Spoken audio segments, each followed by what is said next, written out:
Good evening, everyone. I'm Barbara L'Italian, and I came into the legislature in 2003, so I really was able to work with wonderful people like Alice Wolf and Speaker Bob DeLeo. I'd like to speak a little bit as a parent of a child with autism on what I've worked on in collaboration, primarily with Julia Landau, but also with Ann Guay, who served at MAC and is a volunteer extraordinaire, Tina Fitnades as well.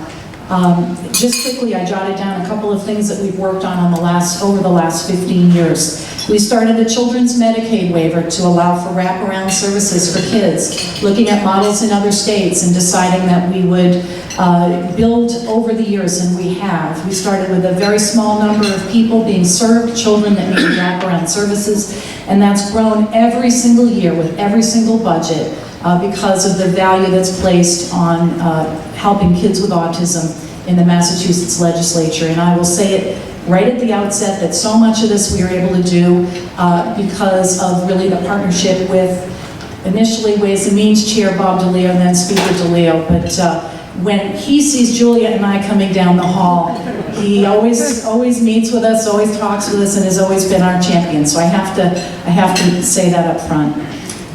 We also worked on having IEP protections put in for folks for non-academic times, recognizing that kids with autism, we have to pay attention to their social and emotional well-being as well. And it's not just for some kids about grades, but it's also about taking care of the whole child.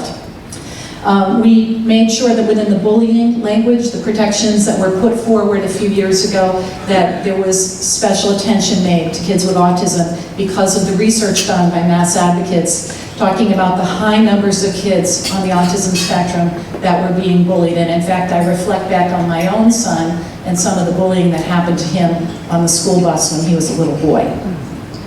We worked on augmentative communication training for teachers. And that's still a work in progress. We have training required for special ed teachers. Ideally, we'd like to have that be a cross training for regular ed teachers as well. But the notion that for so many of our limited communication and non-communicative autistic children to have the opportunity, having an iPad or a tablet opens up a whole world of communication for them. So much has been improved from the days when I first got out of college and we did this on little pieces of paper, right? But making sure that the teachers were trained so that when a child came into their classroom that they would be able to help them right away with no delay.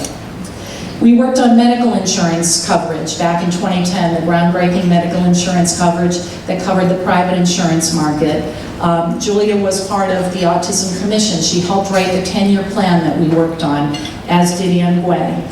And then it was really Julia and Ann and Tina were part of the core of people that were walking around after the 10-year plan was written to make sure that of our 14 legislative suggestions, pieces of legislation filed, that would become an action plan. And in fact, 8 of those pieces of those bills got rolled into an omnibus bill that was passed in 2014. Included in that was then mass health coverage, also for ABA and other medically necessary treatments for folks with autism. We knew we couldn't get the whole thing passed in one fell swoop, but we went back and made sure that we gave equal opportunity to folks, to young, low-income children. We also were able to pass an autism endorsement, which is a specified autism teacher training that teachers can seek out and voluntarily participate in. And there's a lot more that we are working on, we continue to work on. Again, Julia is just incredible. I know that the speaker mentioned her specifically. She is doing such wonderful work. I also know that in the city of Lawrence that I represent, folks are going in and trying to be certain that there is bilingual representation for families to understand their rights. There are Know Your Rights trainings that go on. I know the work that's been done within the city of Boston as well.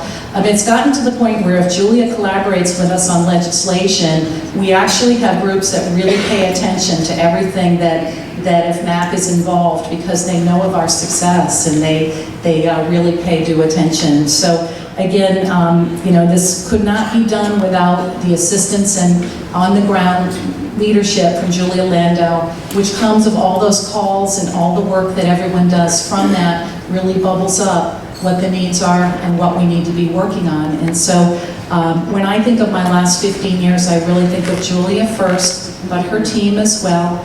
The real collaboration with all of my colleagues here in the House and the Senate, particularly with Speaker Bob DeLeo, because he really allowed us to really work on these issues and see some real success. So MAC is really an incredible organization. It's something to be really proud of. I'm so glad now that we see self-advocates, and I think of Thompson and Candron when we talk about self-advocacy and self-determination, and I know there was a transition piece that was worked on as well.